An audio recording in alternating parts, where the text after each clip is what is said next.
মানব টিভির আজকের অনুষ্ঠানে আমি সাইদ চৌধুরী আপনাদের স্বাগত জানাচ্ছি। আজ আমাদের অতিথি বিশিষ্ট আলেমদ্বীন, ইসলামিক ও রাজনৈতিক চিন্তক হাফিজ মাওলানা আবুল হোসেন খান। আবুল ভাই, আজকে আমরা ধর্ম নিরপেক্ষতা নিয়ে আলোচনা করতে চাই। আপনার একটি বই আছে এই বিষয়ে, এই বইয়ে কি বলতে চেয়েছেন? আসসালামু আলাইকুম রহমতুল্লাহ বারাকাতুহু। সাইদ ভাই, আপনাকে আজকে আমাকে নিয়ে বসার জন্য অনেক অনেক শুকরিয়া জানাচ্ছি। জাযাকুমুল্লাহ খাইরান। প্রথমত হচ্ছে ধর্ম নিরপেক্ষতা জিনিসটি কি, যদি আমরা একটু চিন্তা করি, দেখেন ধর্ম হচ্ছে চলার নিয়ম, জীবনযাপনের নিয়ম প্রণালী।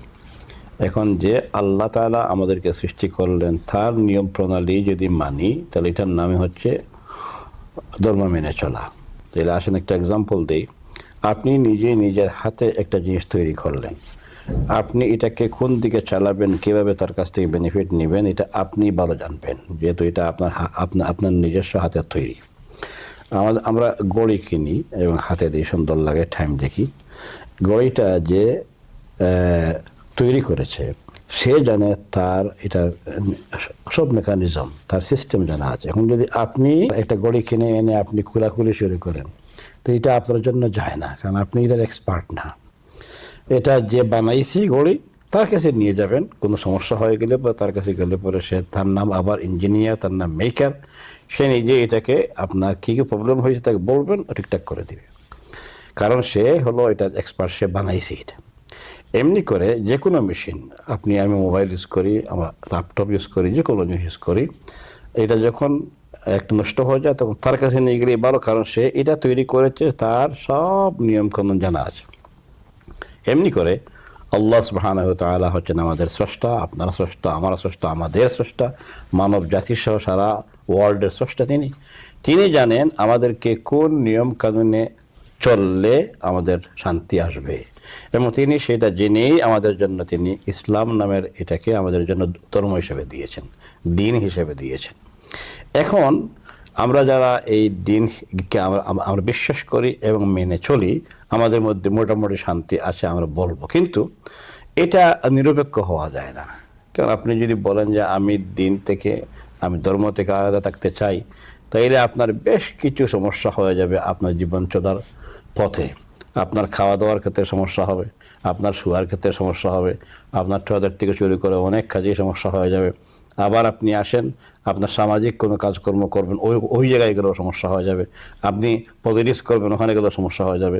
অর্থনীতি করবেন, সমস্যা হয়ে যাবে। যদি আপনাকে সামনে রেখে আপনার স্রষ্টা, আমার স্রষ্টা যে নিয়মটা তিনি তৈরি করেছেন, যে নিয়মে আমি চলার কথা, যদি এই নিয়মকে আমি বাদ দিয়ে দিই, এটাকে যদি আমি রিজেক্ট করে আমার নিজস্ব থিওরি অনুযায়ী কিছু বানাই, তাইলে পরে আমরা তার আসলটার সাথে কন্ট্রাডিকশন হয়ে যাবে। এখানে দুইটা জিনিস ভাই, একটা হলো মানুষের তৈরি জীবন ব্যবস্থা, আরেকটা হলো অন্যান্য ধর্ম।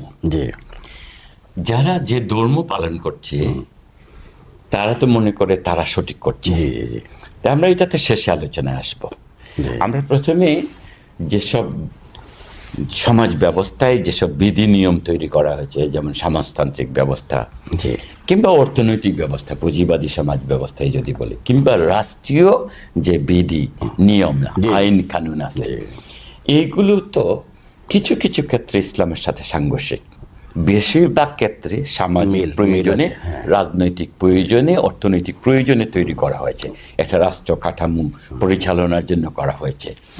তা তারা যদি বলে যে ধর্ম নিরপেক্ষ মানে এই রাষ্ট্রে বিভিন্ন ধর্মের যারা আছেন তারা যেন একে অপরের শত্রু না, একসাথে থাকে, এই ক্ষেত্রে নিরপেক্ষতা যদি বলে, এখানে একটা সমস্যা হলো, আগে আমাদেরকে একটা জিনিস যদি না বুঝি তাহলে হবে না, বুঝতে হবে ভালো করে। সেটা হলো যে ইসলাম কাউকে শত্রু বানাতে চায় না। ইসলাম এসেছে সবাইকে নিয়ে চলার জন্য, কিন্তু ইসলামের খবরটা যদি ওনাদের কাছে না যায়, না পৌঁছে, তাহলে আপনি তাদেরকে দোষ দিবেন কেমনি? একদল আছে বেশি এক্সট্রিম, বলবে ওরা কাফির, কুফার, ওরা জাহিল, ওরা মূর্খ, কিছু বোঝে না, ইসলাম বোঝে না। বাবা, ইসলামের দাওয়াত দিচ্ছেন নি আপনি কোনোদিন তাদের কাছে? আপনার কোরআনে আছে, ইসলামে আছে, এই খবরটা তো ওনারা পায় নাই। মানে যথার্থভাবে এই আহ্বানটা তাদের কাছে পৌঁছে, তাদের একটা অডিয়েন্স আছে, একটা মার্কেট আছে, সেখানে আপনার আসা যাওয়া আনাগোনা নাই। কারণ আপনি ফতোয়া দিয়ে দিলেন বা আপনি কটু মন্তব্য করলেন যে এরা এই সেই অনেক কথাবার্তা।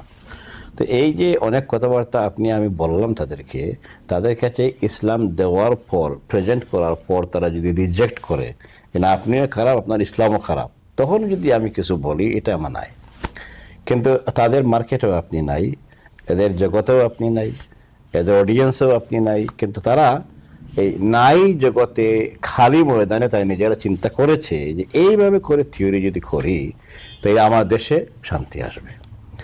কাজ করেছে তারা নেক নিয়তে, তাদের নিয়তটাই হচ্ছে আমি হ্যাঁ আমরা শান্তিতে থাকতে চাই, এবং আমি যে দেশ বা এলাকার আমি রাজা বা প্রজা বা আমি একজন নেতা, আমি এটা চিন্তা করেছি এটাই করলে ভালো হবে, এই সিস্টেমে গেলে ভালো হবে।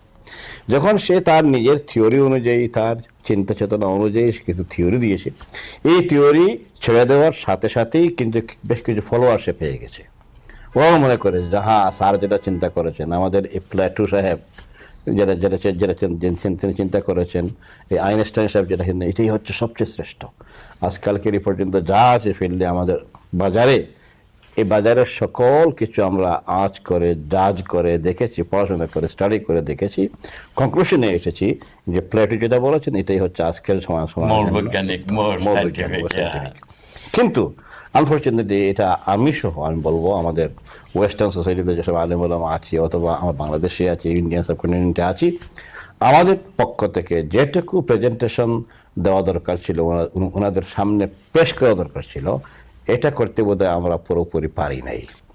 কিছুদিন আগে আমরা দেখেছি যে ব্যাপক আকারে ইসলামের দাওয়াত দেওয়ার জন্য জাকির নায়েক সাহেব যে উদ্যোগ নিয়েছিলেন, সেই উদ্যোগটা বেশ কিছু কাজ করেছে ওই জগতে, আধুনিক শিক্ষিত জগতে। এক্স্যাক্টলি তখন তাদের ওয়াইডার একটা চিন্তাটা হয়েছে, মানে একটা চিন্তার খোরাক জেগেছে, এক্স্যাক্টলি। এবং তিনি তাদের ভাষায়, তাদের তত্ত্ব দিয়ে, তাদের বিজ্ঞানের ত্রুটি ধরে, হ্যাঁ তারা কিভাবে কখন থেকে কখন পর্যন্ত গিয়ে আবার নিজেরা বদলে গেছে। এক্স্যাক্টলি। আবার দেখেন আমাদের ইন্ডিয়া সাবকন্টিনেন্টের একটা এক্সাম্পল দিলাম, যদি আমরা বাংলাদেশে যাই তাহলে আমাদের মারহাম মাওলানা শহীদ সাইদি সাহেবের যদি কথাটা বলি, তিনি যখন থেকে ওয়াজ শুরু করলেন খুব মডার্ন স্টাইলে, ইসলামকে উপস্থাপনা শুরু করলেন, ওই সময় আমাদের স্কুল করে ইউনিভার্সিটির স্টুডেন্ট যারা ছিল ওদের কাছে এটা একটা আকর্ষণ, আচ্ছা এই ছেলে তো ইসলামকে কোনোদিন পেশ করে নাই, ইসলামের অর্থনীতি আছে, ইসলামের রাজনীতি আছে, ইসলামের সমাজনীতি আছে, ইসলাম পরিবার নীতি আছে, ইসলামের শিক্ষানীতি, সমাজনীতি সবই যে আছে,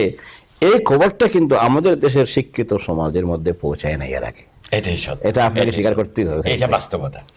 এখন আসেন এই যে আমাদের এই ব্রিটেন বা ইউরোপিয়ান সোসাইটিতে কমিউনিটি কোহেশন একটা বড় বিষয়, মাল্টিকালচারাল সোসাইটি আমরা যেটাকে বলি, এখানে তারা ধর্মনিরপেক্ষতা বলতে বুঝায় যে ধর্মীয় সহিংসতা করা যাবে না, সবাই তার নিজের ধর্ম করো, এমনকি যারা ধর্ম করবে না তারাও কিংবা অন্য কোনো আদর্শ নীতি করবে, যদি এটা রাষ্ট্রের জন্য ক্ষতিকর না হয়, যদি এটা সোসাইটির অন্য জাতিগোষ্ঠীর জন্য ক্ষতিকর না হয়, তাইলে এটা ঠিক আছে।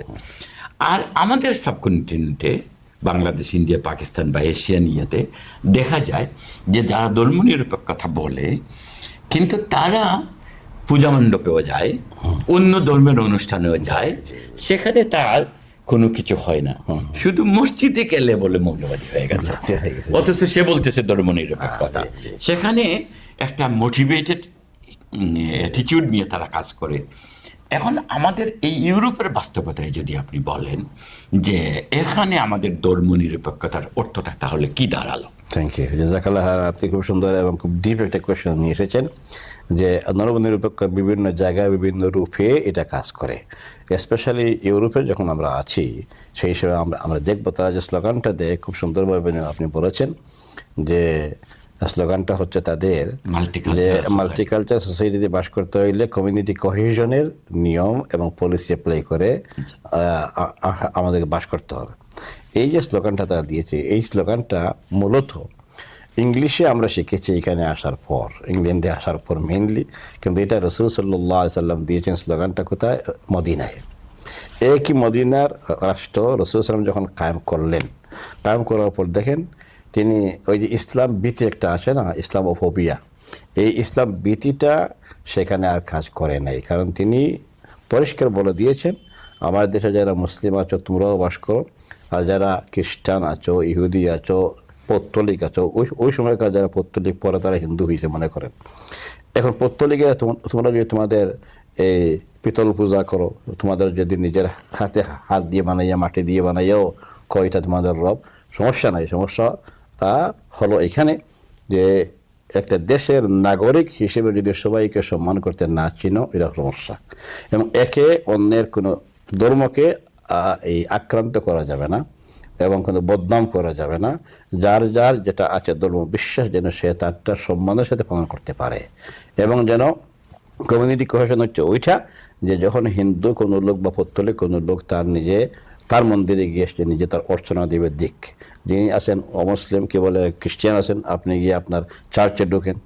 এরপরে আপনি যে আছে এই সমাজের মধ্যে জুইশ আছে, কেমন সে যেন তার সিনাগোগে গিয়ে তারটা করে।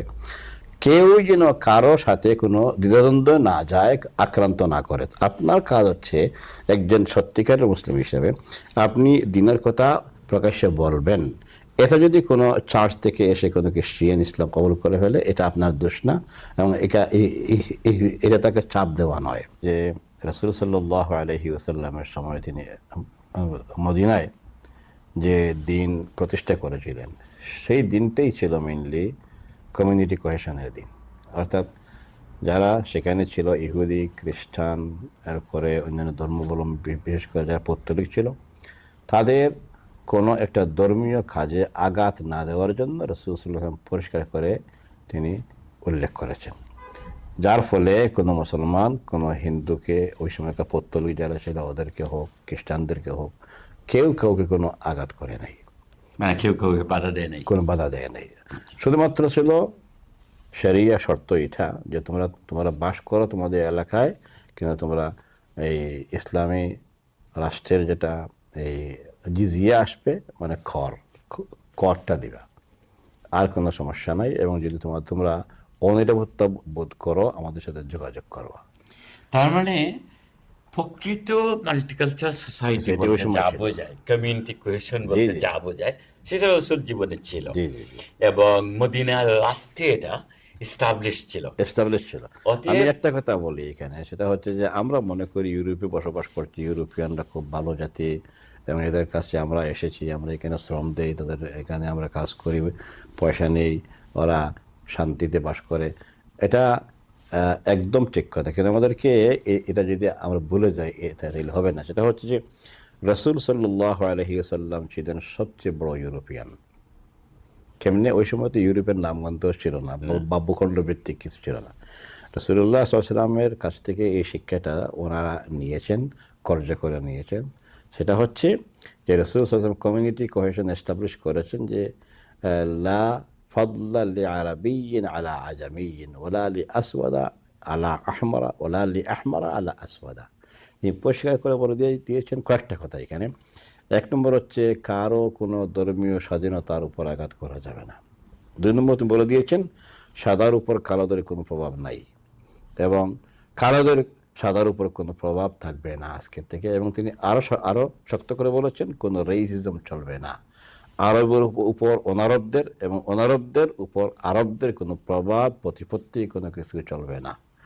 তাইলে এখান থেকে বোঝা গেল। এবং স্পেশালি তিনি একটা কথা বলেছেন, সেটা হচ্ছে যে মহিলারা আজকে থেকে সম্পূর্ণ স্বাধীনভাবে চলবে, কোনো মহিলার অনিরাপত্তা যেন কোনো জায়গায় সংগঠিত না হয়। এই যে কয়েকটি কথা তিনি উল্লেখ করেন, এগুলো হচ্ছে কমিউনিটি কোহেশনের মেইন পয়েন্ট, মূল কথা, মূল মন্ত্র। এখন দেখেন এই পয়েন্ট অনুযায়ী ইউরোপ আমেরিকা তারা নিজেদের দেশকে এবং নিজেদের এই সুন্দর রাষ্ট্রটাকে তারা নিজেরা সাজিয়েছে, যার ফলে তারা এগুলো অ্যাপ্লাই করে। ছোট্ট একটা এক্সাম্পল দেই, যেমন কি বলে এই রোড ট্যাক্স বলেন, বা গাড়ি চলার সিস্টেম বলেন, বা ট্রাফিক সিস্টেমটা বলেন। এই ট্রাফিক সিস্টেম ইউরোপে কত সুন্দর এবং শান্তিপূর্ণ, স্মুথ, কোনো সমস্যা নাই। এখন এটাকে যদি আপনি বলেন যে এটা ইসলামিক ট্রাফিক নীতি, কোনো অসুবিধা আছে আপনার? ব্যাখ্যা দিতে হবে, আপনি ব্যাখ্যা দিয়ে বলেন। ব্যাখ্যা হলো যে ইউরোপে ট্রাফিক সিস্টেমটা থাকার কারণে, এরপরে রাষ্ট্রীয় সিস্টেম থাকার কারণে আমরা শান্তি বোধ করি। অন্যান্য দেশ থেকে, ইভেন বহু মুসলিম দেশ থেকেও আমরা মনে করি ইউরোপে অত্যন্ত মান সম্মান নিয়ে বাস করা যায়, পিসফুল এনভায়রনমেন্ট। পিসফুল, মাশাল্লাহ। যদি এটা হয়ে থাকে তাইলে পরে রাসূল সাল্লাল্লাহু আলাইহি সাল্লাম তো এটাই করেছিলেন। তিনি ইসলাম বলতে আর কিছু না। এখানে আমরা বলবো একটু ব্রড সেন্সে যে ইউরোপ আমেরিকার মধ্যে ইসলাম প্রতিষ্ঠা হয়ে আছে মাত্র কয়েকটা জায়গা ছাড়া। যেমন মদ তারা এটা হারাম করে না, তারা ফ্রি করে দিয়েছে এবং তারা পান করেও। এরপরে জিনা আমরা বলবো এটা পাপ, ওনাদের কাছে এটা কোনো পাপ না, কিন্তু তারা যদি শরীয়ত মানত ওনাদের, হোক সেটা খ্রিস্টানিজম, যদি তারা এটা ঠিকমতো মানত তাহলে ওনাদের শরীয়তেও কিন্তু এটা পাপ ছিল। তো এই জন্য কয়েকটি জায়গায় মাত্র ওনাদের কাছে ইসলাম নাই। আর না হয় আপনি বলেন এখানেই বিজ্ঞানের সমস্যা, হ্যাঁ, যে বিজ্ঞান মাঝে মাঝে ঘুরে ফিরে ইসলামের কাছে আসতে হয়। হয়। কারণ তারা কিন্তু তাদের কোনো রাজনৈতিক নেতা বা যাদের তারা মানে, এরা যখন কোনো নারী গঠিত জিনিসে জড়ায় তখন ঠিকই এটা নিয়ে হইচই করে। হইচই করে শেষ না, বরং এরপরে তারা রিজাইন দিতে হয়। দিয়ে তার মানে কিন্তু আমাদের দেশে চিন্তা করেন, এই যে একটা না, যে 10টা ঘটনা ঘটে কোনো ব্যক্তি কোনো দলের, তাইলে দেখবেন আপনি ছাড়তে চায় না, ছাড়তে চাই না। সেটা একদিক। কিন্তু একটা দিক হলো যে যদি ইসলামের যে শৃঙ্খলার বিধানটা দিয়েছিল সেটা মানতো, তাইলে এই নারী কেলেঙ্কারি তো হতো না, তাইলে তাদের পদত্যাগ করতে হতো না। হ্যাঁ, কাজেই ঘুরে ফিরে ইসলামের কথা আসতে হয়। যেমন আমরা ছোটবেলা জানতাম যে অনেক বৈজ্ঞানিকেরা বলেছেন সূর্য নয় পৃথিবী ঘুরে, আবার অনেকে আরো বহু বছর পর্যন্ত এরা বলছে পৃথিবী নয় সূর্য ঘুরে। কিন্তু এখন দুই পক্ষই কোরআনের জায়গায় আসছে, ওয়াকুল্লুন ফি ফালাকিন ইয়াসবাহুন, পৃথিবী ঘুরে সূর্য ঘুরে, সবাই কক্ষপথে ঘূর্ণায়মান। এখন আমার প্রশ্ন হলো, একটু সময় আগে আপনি ডক্টর জাকির নায়েকের কথা বলেছিলেন, আল্লামা দেলোয়ার সাইদির কথা বলেছেন, যারা একেবারে আধুনিক বিজ্ঞানের বিভিন্ন জিনিস দিয়ে উদাহরণ দেওয়ার কারণে উচ্চশিক্ষিত, আধুনিক শিক্ষায় উচ্চশিক্ষিত মানুষেরা সহজে এটা অনুভব করতে পারছে, উপলব্ধি করতে পারছে। এই জায়গাটাতে আমরা বুঝতে পারি নাই বিদায় অনেকে ইসলাম থেকে দূরে আছে। এটা আপনি সুন্দর বলেছেন। আপনি দেখবেন আপনার এই কয়েকদিনের অভিজ্ঞতায় যে অতীতে যেভাবে করে বিভিন্ন থিওরি সৃষ্টি হয়ে এক একটা ধর্ম বা রিলিজিয়ন বা থিওরি সৃষ্টি হয়েছে, কিন্তু গত 100 বছরের মধ্যে বা কমপক্ষে আপনার আমার বয়সে 60-70 বছরের মধ্যে নতুন কোনো রিলিজিয়ন আর তৈরি হয় নাই। কারণ হচ্ছে এইটাই যে রিলিজিয়ন তৈরি হওয়ার পর তো মোটামুটি বন্ধ হয়ে গেছে। এই জন্য এখন ইসলামের খবরটা ওইসব পণ্ডিতদের মাধ্যমে ওনাদের কাছে গিয়ে পৌঁছে গেছে, যার ফলে তারা অতীতে এই যে থিওরিগুলো নিয়ে আমরা আলোচনা আছি, আপনি বলেন ধর্মনিরপেক্ষতা, জাতীয়তাবাদ বা এই জাতীয় আরও যত কিছু আছে, এগুলো কিন্তু অনেক আগের সৃষ্টি। যেমন 1980 সালে হয়েছে এই ধর্মনিরপেক্ষতাবাদের মূল জন্ম, এবং এটা এখানেই হয়েছে। কারণ কি, যে ফিল্ড খালি ছিল, এবং প্লেট যখন খালি থাকে সেই সময় আপনার প্লেটে কিছু না দিলে আপনি বুভুক্ষা থাকবেনই। তা আপনার পেটটাকে যদি শান্তি, খোরাক দিয়েছে, তো সেই খোরাকটা যখন তারা ছিল এটা অন্ধকার একটা সমাজের মধ্যে, কোনো দিকে কোনো দিশা নিশা তারা পায় নাই, ইসলামের খবরটা গিয়ে ঠিক মতো পৌঁছায় নাই, তখন তারা চিন্তা করছে আচ্ছা দেখি না আমি কিছু বানাই। এভাবে করে করে কেউ বানাইছে এটা, কেউ বানাইছে ওইটা, এইভাবে করে বহু কিছু সৃষ্টি হয়েছে। কিন্তু ইদানিং সৃষ্টি না হওয়ার পেছনে অন্য কোনো আর ধর্ম আর থিওরি সৃষ্টি না হওয়ার পেছনে কারণ হচ্ছে এটা যে আলহামদুলিল্লাহ ইসলামের সবগুলো বক্তব্য কোরআন থেকে সরাসরি, হাদিস থেকে সরাসরি, ওইসব পণ্ডিতগণ তারা ঠিক জায়গা মতো পৌঁছাইতে পারছেন, সেই অডিয়েন্সটা এখন খালি নাই। তাইলে এই যে আমরা ধর্মনিরপেক্ষতার কথা বলছি বা যারা বলছে, কোরআনের এই যে যুক্তি এবং বিজ্ঞান যে বারবার ঘুরে ফিরে কোরআনের কাছে আসছে, এবং বিজ্ঞানের অনেক কিছু সময়ের ব্যবধানে বদলাচ্ছে।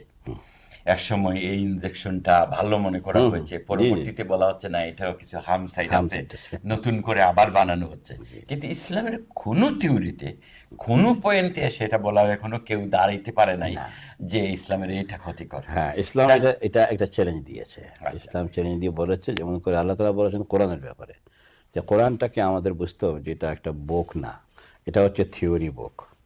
আর যখন এই কোরআনকে আমরা প্র্যাকটিক্যালি আনতে চাইবো, ওই সময় আমাদেরকে ওই থিওরিগুলো যিনি ফার্স্ট অ্যাপ্লাই করেছেন তিনি হচ্ছেন এ প্র্যাকটিক্যাল টিচার। একটা স্কুলে কিছু থিওরিকে আগে মুখস্থ করায়, এবার তোমরা এই থিওরি মুখস্থ করো, দিল ছাত্ররা আরম্ভ করছে নামতাই বলে, ক্লাসে আমরা ক্লাসে ক্লাস, নামতা মুখস্থ হ্যাঁ করছি। হ্যাঁ নামতা মুখস্থ করছে। এটা এটা কিন্তু একটা বড় থিওরি। ইজি অঙ্ক করতে পারতাম। আজ হ্যাঁ। পর্যন্ত দেখেন যে ছোটবেলা বুঝে না বুঝে 5 বছর 6 বছর বয়সে মুখস্থ করতেই হয়েছে, মানে কি ঠেলা ছিল না, শিখলে প্রবলেম ছিল। কিন্তু আজ পর্যন্ত এটা ইউজফুল, আমরা ইউজ করতেছি, একদম মুখস্থ ব্রেইনের মধ্যে আমাদের সেট হয়ে গেছে, ক্যালকুলেটর লাগে না, কিচ্ছু লাগে না। এখানকার নিউ জেনারেশন এত অগ্রসর, কিন্তু তারপরে তার ক্যালকুলেটর ছাড়া পারছে না। হ্যাঁ, আমাদের লাগে না। না, এই রে, আমাদের লাগে না। ওই সময় যে যেগুলো থিওরি এখানে ছিল, ওই থিওরিগুলো খুব কাজের ছিল। কিন্তু পরবর্তী সময় ইসলাম যেটা থিওরি দিয়েছে, ইসলামের থিওরি হচ্ছে 1 নম্বরে যে আপনি কারো অধিকার ক্ষুণ্ণ করতে পারবেন না, আপনি আপনার বক্তব্য স্বাধীনভাবে পেশ করবেন, এতে যদি কোনো কাস্টমার আপনি জোগাড় করতে পারেন এটা আপনার, কিন্তু আপনি অন্যের সে খারাপ আমি ভালো, অথবা তার দোকানের মালগুলো খারাপ আর আমার দোকানের মালগুলো খুব টাটকা, এইভাবে করে আপনার বক্তব্য আপনি পেশ করতে পারবেন, কিন্তু তার বদনাম করার কোনো সিস্টেম এখানে নাই। এখন যদি আমি শেষ করি পয়েন্টটা। কিন্তু ইসলাম বলতেছে যে ওখানের মধ্যে অসুবিধা কি কি আছে এটা আপনাকে প্লেস করতে হবে, যে ধর্মনিরপেক্ষতা এই অসুবিধা আছে, জাতীয়তাবাদী এই সমস্যা আছে, এগুলো যদি আমরা না বলি তাইলে পরে আপনার কাস্টমাররা এগুলার ফ্যাক্ট না বুঝে তারা চলে যেতে পারে। কারণ আপনার কাছে তারা যে আসছিল যেটা পাওয়ার জন্য, এটা তারা পাইছে ঠিকই, কিন্তু ওইটার থেকে যে আপনারটা একটু ভালো এটা আপনাকে প্লেস করতে হবে, তার যুক্তি, তার যেগুলো পয়েন্ট আছে। আমি এই জায়গাটাতে আসতে চাই, আপনাকে জানতে চাই যে ধরেন যদি ছোট ছোট 2-3টা ভাগে ভাগ করি, একটা হলো তাহলে তথাকথিত ধর্মনিরপেক্ষতা বা এই ইউরোপিয়ান প্রকৃত তাদের যে নিরপেক্ষতার জন্য কোয়েশনের জন্য যে ফর্মুলা, এর সাথে ইসলামের দ্বন্দ্বটা কোথায়, কোথাও কোথাও সংঘাত হচ্ছে কিনা। আর দ্বিতীয় প্রশ্নটা আমার, যে অনেক জায়গায় এই যে জাতীয়তা আঞ্চলিকতা এইগুলা ফেসিবাদের রূপ নেয়, উগ্র জাতীয়তাবাদ আমরা যেটাকে বলি, এইটা এই আপনার বই আপনি লিখেছেন ফেসিবাদ, ধর্মনিরপেক্ষতার প্রসঙ্গে ফেসিবাদের কথাটা এনেছেন, এখানে আপনি কি বোঝাতে চেয়েছেন? জাযাকাল্লাহ। দেখেন, আপনার ধর্ম যদি আপনি পালন করতেন তাহলে সমস্যা ছিল না, কিন্তু আপনি আমার যেগুলো ত্রুটি আছে এগুলো যদি আপনি একটু বলতেন যে ইসলামী এই ত্রুটি বা কিছু কিছু ঘাটতি আছে আপনি বলতে পারতেন, কিন্তু আপনি এগুলো না বলে আপনি বরং অ্যাটাকিং অ্যাটিটিউড নিয়ে যখন আমার উপর আপনি খেপে যান অথবা আমার উপর আপনি জোর করেন, ওই সময় ছাপ দেন, ওই সময় তো সমস্যা। এবং কোনো কোনো সময় আপনি ফিজিক্যাল হয়ে যান। এই যে ফিজিক্যাল হয়ে যায় এতে বোঝা গেল আপনার মধ্যে এনমিটি আছে, মানে শত্রুতা আছে। শত্রুতা না করে যদি আপনি আপনার পয়েন্ট বলতেন, আমি আমারটা বলতাম, তখন যার যেটা পছন্দ হয় সেটা নিত। এবং আল্লাহ ইসলামের নীতি হিসেবে তিনি কই দিয়েছেন পরিষ্কার, ওয়াকুলিল হাক্কু মির রাব্বিকুম ফামান শাআ ফালিউমিন ওয়া মান শাআ ফালিয়াকফুর। নবী মুহাম্মদ সাল্লাল্লাহু আলাইহি ওয়াসাল্লাম, আপনি আমার পক্ষ থেকে হকের কথাটা আপনি বলতে থাকুন, কন্টিনিউয়াসলি আপনি বলতে থাকুন, আপনি দাওয়াতি কাজ অব্যাহত রাখুন। যার পছন্দ হবে সে অ্যাকসেপ্ট করবে, আর যার পছন্দ হবে সে এটা অ্যাকসেপ্ট করবে না, কিন্তু আপনি কোনো ফোর্স অ্যাপ্লাই করতে পারবেন না। খেয়াল করেন, ফোর্স অ্যাপ্লাই করতে তিনি সাফ নিষেধ দিয়েছেন আরও কয়েকটা জায়গায়। লাস্তা আলাইহিম বিমুসাইয়িতিন, নবী আপনাকে আমি দারোগা হিসাবে পাঠাইনি যে আপনি ফোর্স অ্যাপ্লাই করবেন, লোকদেরকে ইসলামে নিয়ে আসবেন, এটা কোনো প্রয়োজন নেই। আপনি শুধু মুখ দিয়ে আপনার হক কথাগুলো আপনি ক্লিয়ারলি বলতে থাকুন, তখন যার পছন্দ হয় সে অ্যাকসেপ্ট করবে, যখন নাই। তো ইসলামে কোনো ফোর্স অ্যাপ্লাই করার সিস্টেম নাই, কিন্তু ওনারা এই ফোর্স অ্যাপ্লাই করা যখন শুরু করে দেন ওই সময় তারা শত্রু হয়ে যান। এটা কিন্তু কোনো ধর্মে নাই যে আপনি ফোর্স অ্যাপ্লাই করবেন। এবং অনেকে আবার বলবে যে আরেকটা আয়াত নিয়ে কোরআনের, যেখানে ফোর্স অ্যাপ্লাই করতে না করা হয়েছে, যে লা ইকরাহা ফিদ্দীন, ইসলামের দাওয়াত দিবেন কিন্তু ইসলামের মধ্যে জোরে আপনি আনতে পারবেন না কাউকে, এটা নিয়ম নাই। কিন্তু জোরে আনার কথা এখানে নিষেধ করা হচ্ছে। অনেকে বলে যে এই দিন ধর্ম যার তার, সেখানে কোনো কিছু করা যাবে না। না, আমি আমি আমি দাওয়াত দিতে পারবো, কিন্তু আপনার উপর আমি ফোর্স করব না। আপনার পছন্দ হয় আপনি এটা কবুল করবেন, পছন্দ না হয় আপনি রিজেক্ট করতে পারবেন না, আপনার সম্পূর্ণ অধিকার রয়েছে। এই জায়গায় আসলে পরে ওনাদের এটা ইসলাম বরদাস্ত হয় না। ওই যে আপনি আগে বলেছেন মসজিদে গেলে সমস্যা, কিন্তু যদি একজন মুসলমান সে মন্দিরেও যায়, পেগোডায় যায়, এরপরে সে যদি আবার চার্চে যায়, মসজিদে যায়, সব কিছুর সাথে মিক্স করে চলে, তাহলে সমস্যা নাই। কিন্তু যদি মসজিদে আসে এবং সে তার মুখে একটু দাঁড়িয়ে আপনার মতো থাকে এবং সে একটু টুপি পরে বা একটু ইসলামকে সে নিজে প্র্যাকটিস করতে চায়, বা সে দিন মানে এই জন্য তার ওয়াইফকে, তার বাচ্চাদেরকে, তার মেয়েদেরকে একটু হিজাব করায় এবং হালাল খায়, হালাল পথে চলতে চায়, তাইলেই এখানে আপত্তি হয়ে যায়। এটাই হলো সমস্যা, যে আপনি কেন হিংসেইবেন। আচ্ছা, এখন আপনাকে যদি সামান্য একটু অন্যদিকে নিয়ে যাই, জি। আমাদের মাঝে, মুসলমানদের মাঝেও দেখা যায় কোনো কোনো সম্প্রদায়, কোনো একটা গোষ্ঠী, জি। রাজনৈতিক হোক কিংবা ছোটখাটো ধর্মীয় গ্রুপ হোক, এরা তাদের প্রতিপক্ষকে মানে মারবকি হয়ে যায়, তাদের বক্তব্যকে গ্রহণ করতে চায় না, এমনকি অসহনশীল আচরণ শুরু করে, কিংবা জবাই করো, খতম করো, হ্যাঁ এইসব। এইটা কিভাবে এরা করে, বা এটা কতটুকু? দেখেন, কিছু জিনিস আছে মোটেই ইসলামিক না, কিন্তু যখন ভালো মুসলমানরা করে বা কোনো বক্তা করেন, তখন এটা একটু দলিল হয়ে যায় যে ইসলামে তো এইভাবে করে আছে বোধ হয়। এই জন্য উনি অ্যাটাকিং স্টাইলে কথাবার্তা উল্লেখ করেন, বিভিন্ন সময় বলেন। মেইন ঘটনা হচ্ছে যে ইসলামে অন্য কাউকে অপদস্থ করা, অন্য কারো অপমান করা, এটা ইসলাম মোটেই এটা বরদাস্ত করে না। এটা হচ্ছে মূল কথা। এই জন্য বলছি যে আপনার কথা আপনি এটা বলতে থাকবেন। দেখেন, যারা এইভাবে করে শক্ত করে কথাবার্তা বলেন, চ্যালেঞ্জিং কথাবার্তা বলেন, আমি চ্যালেঞ্জ করলাম, এটা তোমরা পারলে আমাকে তোমরা দেখাও, প্রয়োজন ছিল না। দেখেন, অহংকার। রাসূল সাল্লাল্লাহু আলাইহি ওয়াসাল্লাম তার জিন্দেগিতে তিনি কোনো বিষয়ে চ্যালেঞ্জ দেন নাই, তিনি চ্যালেঞ্জ করেন নাই। কেমন মানে একদম মক্কার যারা পৌত্তলিক মেইন লিডার ছিল, ওনার আত্মীয় পর্যন্ত ছিল, ওনার আপন চাচারা, তারা যেটা ক্লেম করেছে যে মোহাম্মদ তো গন্ডগোল বাজিয়ে দিছে সাল্লাল্লাহু আলাইহি সাল্লাম। এখন এত গন্ডগোল করতেছে আমাদের সন্তান হয়ে, আমাদেরকে এক থাকতে দিবে না। তিনি কোনোদিন বলেন না তোমরা দুই হয়ে যাও। তিনি বলেছেন কুলু লা ইলাহা ইল্লাল্লাহ তুফলিহু, তোমরা যদি এক আল্লাহ ইবাদত শুরু করে দাও, তাহলে তোমরাও শান্তিতে, আমরাও শান্তিতে থাকবো। আমি কোনো অশান্তির জন্য এগুলো বলছি না, এবং কোনো ফোর্স প্রয়োগ করতে আমি চাই না, এবং আমি মোটেই করছি না। তার ছিল সবগুলো বক্তব্য খুব পজিটিভ। কিন্তু এই উদাহরণটা আমাদের স্কলাররা বা আমাদের যারা বক্তা আছেন পৃথিবীতে বর্তমানে, হোক বাংলাদেশে, হোক ইন্টারন্যাশনালি, যে কোনো জায়গায় আপনি দেখবেন, যদি এই কোনো লোক ফোর্স অ্যাপ্লাই করে চ্যালেঞ্জিং সিচুয়েশনে যায়, তখন তার ফিড থেকে তার চ্যালেঞ্জ অটোমেটিক আসে। কেমন? কিন্তু আপনি দেখবেন যারা রিয়েলি দায়ীর আল্লাহ এবং যারা বক্তা ইসলামের রিয়েল বক্তব্য পেশ করেন, সেখানে জাকির নায়েকের কাছ থেকে বলেন আপনি কোনোদিন কোনো চ্যালেঞ্জিং কথা পেয়েছেন? তার কত লাখ শান্তিপূর্ণভাবে পেশ করছেন, বিজ্ঞান মনস্ক। কিন্তু আমাদের কিছু আমরা আছি, আমরা ওই মাইক সামনে পাইলে পরে মনে করি এই ফিল্ড আমার ঠিক আছে, কিন্তু সারা দেশটা তো আমার না। এইটা থাকে না ওনাদের সামনে। ওনাদের সামনে মাত্র অডিয়েন্স, একটা টেবিলের মধ্যে কজন থাকে, কেমন? আচ্ছা ঠিক আছে, আজকালকে 1 লাখ করে হচ্ছে, লাখ থেকে বেশি হচ্ছে অডিয়েন্স, ফাইন, কিন্তু আপনি চ্যালেঞ্জিং সিচুয়েশনে যাওয়া তো ঠিক না। আপনি আপনার কথা বলতেই থাকেন, কে কী করে, যদি দূষণীয় কোনো কিছু হয় বা সাংঘর্ষিক হয়, ইসলামে সব বলেন যে এই পয়েন্টে সমস্যা আছে, আর বাকি পয়েন্টগুলোতে সমস্যা আমাদের জন্য নাই, আমরা একসাথে বাস করতে পারি। যার আসলে প্রকৃষ্ট উদাহরণ বলতে হবে আমাদের দেশ বাংলাদেশে, যে হিন্দু, বৌদ্ধ, খ্রিস্টান, এরপরে এই কাদিয়ানি পর্যন্ত আমাদের দেশে বাস করছে, শিয়া তো আছেই। কিন্তু কোনো জায়গায় কোনো দিন কোনো ধর্মীয় মারামারি বা এই জাতীয় কোনো রায়ট হয়েছে বলে কোনো রেকর্ড নাই। তার কারণ হচ্ছে এটা, যে এত বেশি মুসলিম থাকা সত্ত্বেও তাদের মধ্যে সবর আছে, এবং সে তার ধর্ম করতে পারছে সম্পূর্ণ স্বাধীনভাবে। এই জন্য এই যে গত এই জুলাই অভ্যুত্থানের সময় খেয়াল করেছেন হয়তো, যে মুসলমানরা এবং মাদ্রাসার ছাত্রগুলা গিয়ে ওদের মন্ত্রীগুলা পাহারা দিয়ে তারা মধ্যস্বত্বভোগীরা যাতে কোনো সুযোগ না নেয়, এবং তারা এটা বলতে চেয়েছে, এর অর্থ এটা নয় যে তোমাদের যে দিন তোমরা করছো, তোমরা যে মূর্তি পূজা করছো, এটা খুব রাইট জিনিস, এটা না, বরং এটা মানুষ হিসেবে এটার নাম হলো কমিউনিটি কোহেশন।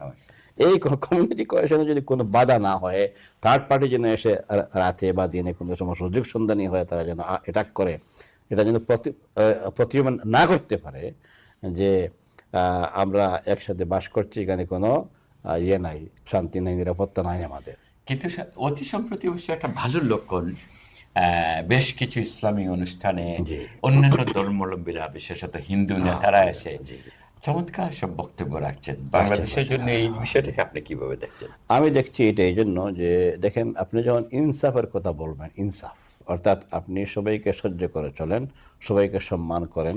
হোক একজন হিন্দু, সে তার নিজে পুত্তলিকে যদি তার মূর্তি পূজা করে, তাহলে আপনি তার মূর্তি পূজাকে সম্মান করবেন না, কিন্তু সে তো একটা মানুষ, সে আপনার নেইবার, সেও বিয়ে করে, সেও খাওয়া দাওয়া করে, সেও আপনার সাথে যদি বিজনেস করতে পারে, সব তার সম্মান, সামাজিক সম্মান, মর্যাদা তার বাচ্চার কাছে, তার কাছে, তার সমাজের কাছে, সে একটা মানুষ। তো সে যদি একটা মানুষ হয়, তাইলে আপনি একটা মানুষ, আপনি যেমন করে রাইট রাখেন এখানে বাঁচতে, সেও সমান রাইট রাখে, কোনো অংশে বেশ কম না। যেখানে এই দেশের একটা এক্সাম্পল দিয়ে ছোট, যে এই চাইল্ড বেনিফিট আমরা পাই। আপনি যদি এই দেশের কুইন হন, কিং হন, আপনি পাচ্ছেন, আপনার বাচ্চা একটা আছে। আর আমি যদি একজন অর্ডিনারি নাগরিক হই, আমি আমার সন্তানের জন্য কিন্তু চাইল্ড বেনিফিট পাই। এর নাম হচ্ছে ইনসাফ, ফেয়ার। এই ফেয়ারটা যদি আমাদের দেশেও থাকতো, এটাই ধর্মের কথা, যে এই ফেয়ারটা যেন থাকে। হ্যাঁ, যদি এমন হয় যে আপনি রাজা হওয়ার কারণে, প্রিন্সেস হওয়ার কারণে আপনার বাচ্চার তা 10 পাউন্ড, আমি পাই 9 পাউন্ড, তাহলে আমি কেস করতে পারি। বৈষম্য হয়ে গেছে, এই বৈষম্যের জন্য আমি কিন্তু কোর্টে যেতে পারি, এবং এই কোর্ট আমাকে হেল্প করবে। তো এখন চিন্তা করে দেখেন যে একটা পাউন্ডের বৈষম্য হয়ে গেল, কারণ কি? আপনার সামাজিক মর্যাদা, আপনি কুইন বা কিং, আর আমি হয়ে গেছি একজন অর্ডিনারি নাগরিক, এই জন্য আমি কম পাচ্ছি। এটাই এই সমাজে হবে না। এইটাই হলো ইসলাম চায়, যে আপনি যে পর্যায়ে, আপনি কিন্তু খাদিম। এই জন্য ইসলামের একটা কথা আছে যে সাইয়্যিদুল কওমি খাদিমুহুম, যদি কওমের কেহ সাইয়্যিদ হয়, লিডার হয়, তাহলে সে কিন্তু আমাদের খেদমত করবে, খাদিম হবে, সে আমাদের শাসক হবে না। কিন্তু আমাদের সমাজে হয়ে গেছে যে বিভিন্ন ধরনের আদর্শকে তারা ফলো করে করে করে আদর্শের মধ্যে তারা আর থাকে নাই, বরং তার নিজস্ব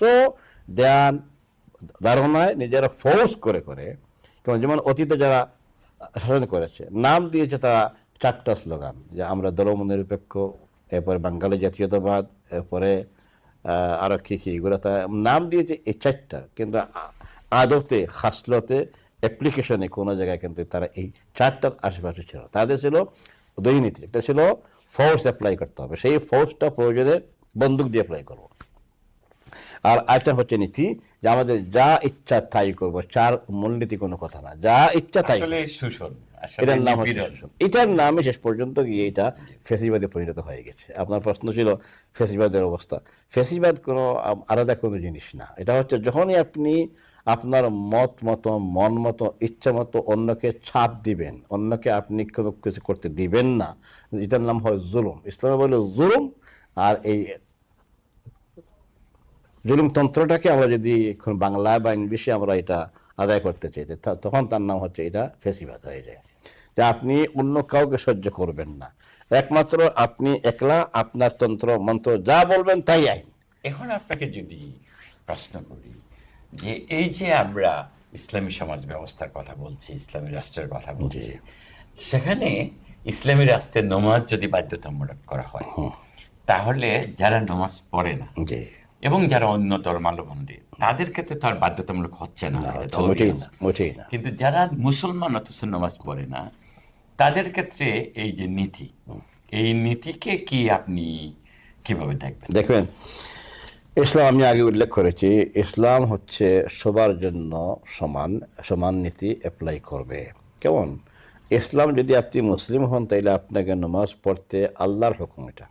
এটা সরকার একটা হইলে তার হুকুম না, এটা সরাসরি আল্লাহর হুকুম। তো আল্লাহর হুকুম এখানে এস্টাবলিশ করে বলা হবে, উৎসাহিত করা হবে, টাইম দেওয়া হবে, সময় সুযোগ দেওয়া হবে, যে আমরা যারা মুসলমান আপনারা আছেন, নামাজ পড়বেন। যারা অমুসলমান, আপনারা আপনাদের পেগোডায় যাবেন, আপনাদের চার্চে যাবেন, আপনারা যারা হিন্দু, আপনাদের মন্দির আছে এখানে যাবেন, কিন্তু আপনারা কেউ কাউকে ফোর্স করতে পারবেন না। আর মুসলমানদের মধ্যে যারা নামাজি আছেন তো আছেন, কিন্তু যারা নামাজি নাই, ওদেরকে নামাজ পড়তে উৎসাহিত করা হবে। এখন হচ্ছে একটা কঠোর অবস্থায় অনেকেই এটা তারা জান এবং তারা বলতে চান যে নামাজ না পড়লে এই করা হবে, সেই করা হবে, এবং হিজাব না পড়লে এই করা হবে, সেইগুলো ভুল কথা। হিজাবের আগে আপনাকে নিয়ম হচ্ছে, একজন মহিলা হিজাব কেন করেন এটা আপনাকে বুঝতে হবে। একটা লোক কেন নামাজ পড়ে না, সে আসলে নামাজ সম্পর্কে তার কোনো জ্ঞান নাই, গাফিল। তা আপনি তাকে নামাজের জ্ঞান দেন, না পড়লে এই আযাব হবে। একটা মেয়ে যখন সে হিজাবের কথা বুঝতে পারবে, তখন তাকে আপনি হিজাব থেকে ঠেলে দিতে পারবেন না। যেমন কিছুদিন আগে আপনারা আমরা দেখেছি সোশ্যাল মিডিয়া এসছে, ইন্ডিয়া যে কর্ণাটকের একটা মেয়ে, সে একটা হিন্দু দেশের মুসলিম মেয়ে, সেখানে বাস করে, সে তার আশেপাশে হিন্দুদের দিকে দেখতেছে অলমোস্ট খোলা চলে, কোনো স্কার্ফ নাই, হেঁটে কিচ্ছু নাই, সেখান থেকে সে হিজাবের ধারণা কেন, মানে সেই হিজাবটা বুঝতে পারছে, এই জন্য ফাইট দিতে পারে সাহসের সাথে। এক্স্যাক্টলি। কিন্তু তাকে কেউ উৎসাহিত করে না, তুমি করো এটা, তার বাড়িতে এনভায়রনমেন্টও তো নাই নাই, ওখানে বিফোর। কিন্তু ওই যে বুঝ তার কলবের মধ্যে আল্লাহ দিয়েছেন, এই বুঝের জন্য সে চিন্তা করেছে যে আমার হিজাব নিয়ে আমার মৌত হোক, কোনো সমস্যা নাই, কারণ তার হিজাব করতে হবে, এটা তার নিজস্ব এটা আইডি। এই দেশেও আমরা দেখেছিলাম এই যে লুটনের সাবিনা, হ্যাঁ হ্যাঁ এক্স্যাক্টলি, দেখেছেন, অনেক নিউজ জাযাকাল্লাহ, হ্যাঁ, এবং আদালতেও এটা পাস হয়ে গেছে, কারণ সে বলে যেটা আমার অধিকার। এখন এইভাবে যদি অধিকার নিয়ে কেহ ফাইট করে এবং তার নিজের এই অধিকারটা আদায় করতে পারে, এটাতে কোনো সমস্যা নাই। ইসলাম এটাই চায় যে ফোর্স করা যাবে না, কিন্তু যারা সত্যিকারের মুসলিম তারা যদি হিজাব না করে, নামাজ না পড়ে, উৎসাহিত করা হবে, আমাদের দেশে আপনি দেখবেন যে নামাজ না পড়লে ফাঁসি দেওয়া হবে, ইসলাম কোনো রুল নাই। নামাজ না পড়লে তাকে অ্যারেস্ট করা হবে, ধরা হবে, পাকড়াও হবে, পিটা, কিচ্ছু নাই এগুলা। বরং নামাজ পড়ার জন্য উৎসাহিত করা হবে, তাকে বলা হবে, রে ভাই তুমি যদি নামাজ না পড়ো তোমার আখিরাত নষ্ট হয়ে যাবে। কারণ আখিরাতের যে চিন্তা, ওখানে গেলে পরে একটা জগৎ এবং আল্লাহ তাআলার সামনে খাড়া হওয়া লাগবে, এই অনুভূতি আপনি সৃষ্টি না করে আইন বানিয়ে ফেললেন যে তোমার ফাঁসি, অমুকের হাত কাটা, তোমাকে না, এটা করা হবে না। হাত কাটার ব্যাপারে সেম কথা, যে দেখেন আপনি যদি সামাজিক শান্তি নিরাপত্তার ব্যবস্থা না করতে পারলেন এবং তার পেটে আগে বাদ দিলেন না, তাকে কোনো বেনিফিট দিলেন না, কিচ্ছু দিলেন না, আপনি হাত কাটার নিয়ম করে ফেললেন আগামীকালকে সংসদে গিয়েই, তো এটা অ্যাপ্লাই করা, এটা হবে না, মোটেই না।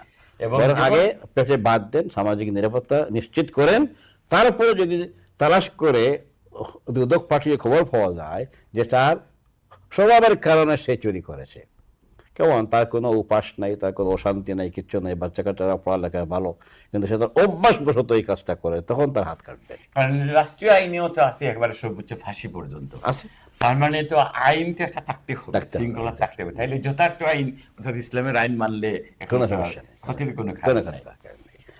এই জন্যই মেইনলি, এই জন্য আপনি যেটা প্রশ্ন করেছেন আগে, যে অমুসলিমরা বাংলাদেশে আজকালকে দেখা যাচ্ছে যে তারা শান্তির জন্য বলতেছে যে জামাত ইসলামীকে ভোট দিতে চাই আমরা, এবার আমরা সবাইকে দিয়ে দেখছি শান্তি পাই নাই, আমিও জামাত ইসলামীতে ঢুকছি, আমিও জামাত ইসলামের অমুক জায়গায় থাকি, অমুক জায়গায় মেম্বার হয়ে গেছি, ইত্যাদি ইত্যাদি।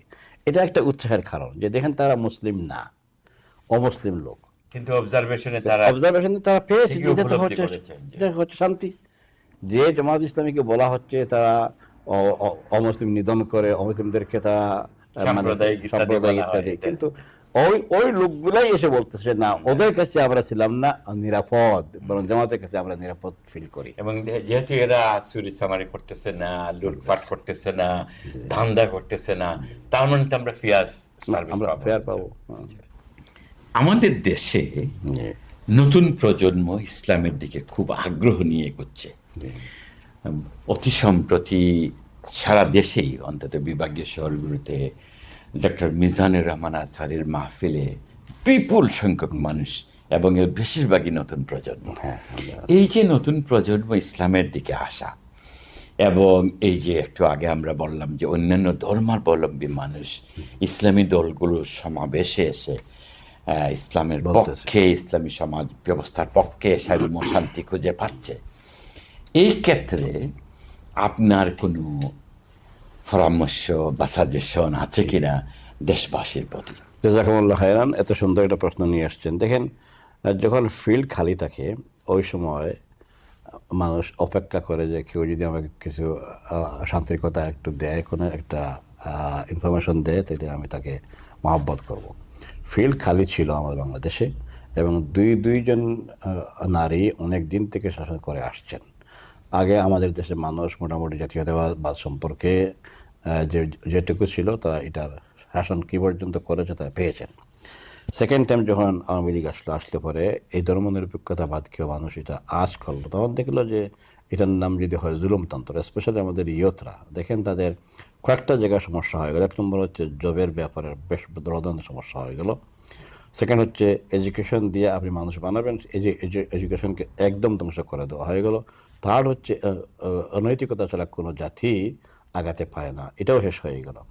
ওই সময় মোটামুটি গোটা জাতি ঐক্যবদ্ধ হয়েছে যে না, এদেরকে আর বেশি চান্স দেওয়া যায় না। এই জন্য কী হলো না হলো ওটা তো আমাদের সবার সামনে আছে।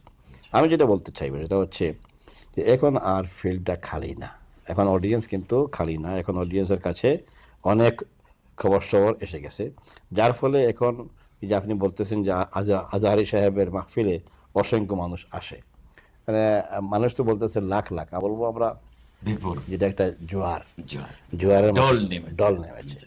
তো ডল যদি নামে তাহলে ওখানে যদি সংখ্যা খুঁজতে যান তাহলে আপনি হারিয়ে যাবেন। এর থেকে বলবো এই জোয়ারটা আসলো কেন? ফিল্ড খালি ছিল কিন্তু আপনারা তাদেরকে সঠিকভাবে ব্যবহার করতে পারেননি, তাদেরকে যেটা খেইটার করা দরকার ছিল খাদ্য দিয়ে আপনি খাদ্য দিতে পারেননি, আপনারা ও খাদ্য দিয়েছিলেন। এখন খাদ্য পেয়েছে, এখন খাদ্য এটাই হচ্ছে আমাদের আসল খাদ্য। তাইলে এইটা হচ্ছে নাম্বার ওয়ান। এখন আপনারা যারা আগে ছিলেন আপনারা কেন খাদ্য দিতে হয়েছেন ব্যর্থ?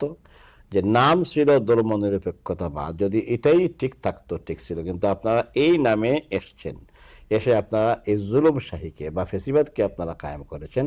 আমি একটু আগে উল্লেখ করে যে তিনটি জিনিসকে আপনারা বেশি করেন। একটা হচ্ছে অন্যায় করেছেন, অবিচার করেছেন, নাম্বার ওয়ান। নাম্বার টু হচ্ছে আইন নিজস্ব গতিতে না চলতে দিয়ে নিজেরা ইচ্ছামতো আইন তৈরি করেছেন।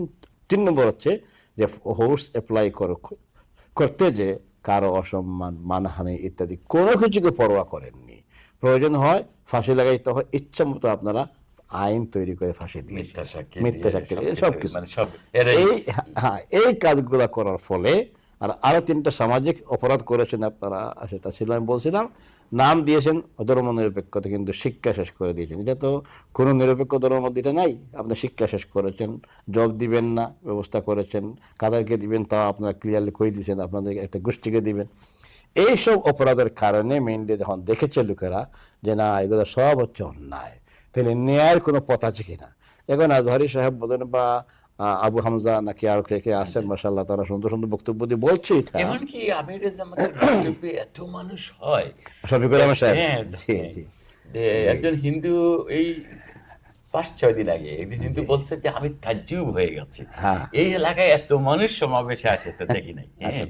ভাই 3 দিন আগে সুনামগঞ্জে যে মাহফিল হলো, সুনামগঞ্জ এলাকার ধর্মীয় এবং রাজনৈতিক ইতিহাসে সবচেয়ে বড় অনুষ্ঠান হয়েছে, মাশাআল্লাহ। জি, এবং এত মানুষ এসেছে কেন? প্রাণ বড়ের কথা শুনেছে। এর অর্থই হচ্ছে যে ফিল্ড খালি। ফিল্ডে আপনারা যারা আগে আপনারা সেবা করেছেন মানুষের বা আপনারা খাবার দিয়েছিলেন, সেটাই করেছিলেন, আপনাদের এগুলো এখন বাসি খাবার হয়ে গেছে, এখন আর এগুলো মানুষ খাবে না। এখন নতুন কিছুর জন্য একটু মানে খোঁজাখুঁজি করছে। এই খোঁজাখুঁজির সময়েই কিন্তু একদিকে জামায়াত ইসলামী বা ছাত্র শিবির ওদের স্টুডেন্ট সংগঠন, আবার দেখেন অন্যদিকে আজহারি সাহেবকে আল্লাহ ব্যবস্থা করেছেন। এই আজহারি সাহেবকে আপনারা কি না কষ্ট দিলেন, এবং বেচারা নিজের এই দেশের সন্তান হওয়া সত্ত্বেও তাকে তাড়াইয়ে দিলেন। তবুও যাক একটু রহম করে তাকে তা হত্যার কোনো জায়গায় ব্যবস্থা করে নিয়ে ফাঁসি দেয়, হুমকুম করে নাই। তো যাক, এই জন্য মানে এখন মানে সব লোকেরা ওপেনলি খোঁজাখুঁজি করতে যদি কি জিনিস আমাদের মেইন যে শান্তি, নিরাপত্তা, শিক্ষা, এডুকেশন, মানুষ হওয়ার ব্যবস্থা আমরা কোথায় পাবো? এখন তারা দেখছে এদের কাছে বোধহয় আছে। এখন আমরা দোয়া করি যে আপনি বলেছেন আমির জামাতের কথা, উনি তার দল ছাত্র শিবির বলেন এবং ইসলামওয়ালা যারা আছেন, এবং আরেকটি সুন্দর লক্ষণ দেখছি সেটা হচ্ছে যে আলেম ওলামাদেরও মোটামুটি এখন একসাথে থাকার একটা পরিবেশের জন্য তারা নিজেরা আলোচনায় এগিয়ে আসতেছেন। আগে ছিল খুব বেশি একেবারে রেশারেশি, ইখতিলাফ বেশি ছিল, ইখতিলাফ যদিও আছে কিন্তু স্টিল তারা ফিল করছেন যে না আমাদের ইখতিলাফকে আমরা একটু প্রত্যেকটা ইসলামী দলই এখন এটা সুর ধ্বনিত হচ্ছে, প্রয়োজনীয়তাটা অনুভব করছে। আমরা আশা করছি যে ধর্মনিরপেক্ষতাবাদ যারা করেছেন, দেখেন ইসলামের সাম্য, তারা যা অন্যায় করেছে সেই তুলনায় আগস্ট বিপ্লবের পর বা জুলাই বিপ্লবের পরে বলেন তো যে তারা অন্যায়ের তুলনায় তারা কি কোনো শাস্তি পেয়েছে এই পর্যন্ত? মোটেও না।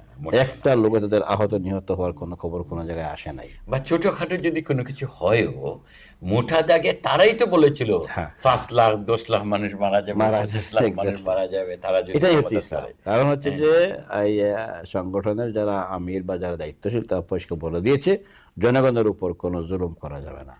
যদি কেউ তোমার উপর জুলুম করে থাকে তুমি কেস দাও, আইনের কাছে যাও, আইন যদি শাস্তি দেয় সেটা ভিন্ন কথা। আচ্ছা, এই যে ধরেন বাংলাদেশে অন্য রাজনৈতিক দল যেমন জাতীয়তাবাদী দল উলামায়ে কেরামদের সাথে তারা মত বিনিময় করছেন এবং একটা কমিটমেন্টে আসছেন যে ইসলাম বিরোধী কোনো আইন হবে না ইত্যাদি ইত্যাদি, এইটা আপনি ইসলামের ব্যাপারে গণসচেতনতা, গণজাগরণের পক্ষে আলামত হিসাবে দেখছেন নাকি অন্য কিছু?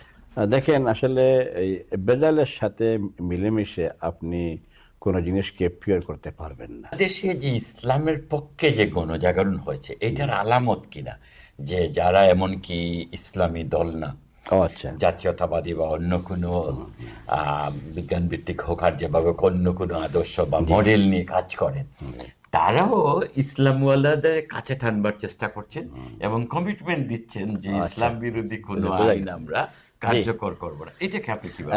এটাকে আমি দেখছি ইসলামের এক ধরনের বিজয় হিসেবে। এই জন্য যে আগে বলছিলাম যে ফিল্ড খালি, অডিয়েন্স খালি, কোনো কিছু নাই। এখন যারা জাতীয়তাবাদ বা অন্য কোনো বাদে বিশ্বাস করেন, ওনাদের কাছে ইসলামের দলের যাওয়ার অর্থই হচ্ছে যে দেখেন আপনার কাছে আসছি, আপনারা যান, ইলেকশনে যদি পাশও করেন তবু আমাদের কাছ থেকে আমরা একটা অঙ্গীকার চাচ্ছি, একটা সিউরিটি চাচ্ছি যেন আপনারা গেলে ইসলাম বিরোধী কোনো আইন পাশ না করেন। এই কমিটমেন্ট দেন আমাদেরকে। যেমন আপনারা গেলেন, কিন্তু যাওয়ার পর ওই সময় যাওয়ার পর যদি গিয়ে আপনারা বলেন, যেমন এই কি বলে, এই নর্তকীদেরকে আপনারা একদম পারমিশন দেন, যা তারা চায় তা দেন, কিন্তু আমাদের পক্ষ থেকে চাওয়া হলো ওয়াজ মাহফিল করবো, তখন আপনারা ওয়াজ মাহফিলের উপর ট্যাগ লাগাই দিলেন যে না, ওয়াজ মাহফিল করা যাবে না বিনা পারমিশনে। তা আপনি ইসলামকে থামাই দিলেন আর নন ইসলামকে আপনি এটা যেন না হয়, এটার জন্য ওনারা যে এই দাবি পেশ করছেন এবং তারাও এগ্রি করতেছে, এর অর্থ হচ্ছে এগ্রি করার পিছনে কারণ হচ্ছে যে ইসলামকে এখন আর ঠেকানো যাবে না, ইসলাম পছন্দ মানুষের আধিক্যটা এখানে প্রকাশ পায়। এবং এভরিডে এই যে আপনি বলতেছেন ওয়াজ মাহফিল, বিভিন্ন জায়গায় বড় বড় মাহফিল, এগুলা সাক্ষী দিচ্ছে যে লোকেরা এখন শান্তির জন্য, স্পেশালি ইয়ুথ সোসাইটি এখন পাগল হয়ে গেছে। আলহামদুলিল্লাহ, এই জোয়ার বাংলাদেশে সুন্দরের দিকে মানুষ আগাচ্ছে। এই জোয়ার কিন্তু থামানো যাবে না ইনশাআল্লাহ। বাংলাদেশে এই জোয়ার উঠে গেছে, একমাত্র আল্লাহ রাব্বুল আলামিন যদি চান তাহলে সেটা ইনশাআল্লাহ এবার আমরা কিছুদিনের মধ্যে দেখতে পাবো ইনশাআল্লাহ। ইনশাআল্লাহ। আপনাকে অনেক ধন্যবাদ। আপনাকে অনেক সময় দেওয়ার জন্য অনেক শুকরিয়া। জাযাকুমুল্লাহ খাইরাল জাযা। বারাকাল্লাহু ফিকুম।